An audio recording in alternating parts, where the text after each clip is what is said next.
Ramai tak sedar, penyakit buah pinggang ni bukan datang tiba-tiba. Dia bagi tanda awal, tapi kita buat-buat tak nampak. Saya nak bagi satu benda penting.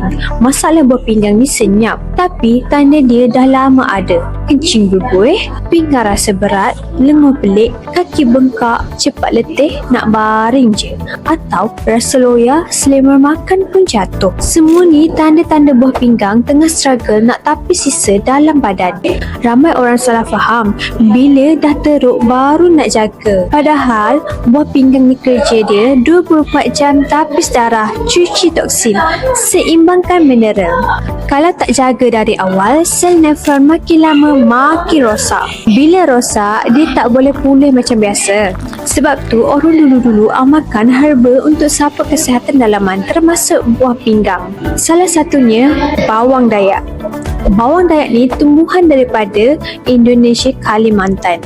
Orang sana memang guna untuk bantu jaga kesihatan dalaman, terutamanya bila ada tanda kencing berbuih, kaki bengkak, cepat letih. Amalkan secara konsisten sebab ia herba, bukan magic, bukan overnight.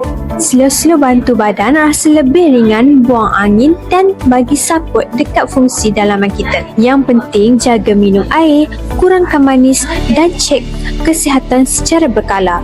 Jangan tunggu teruk baru panik.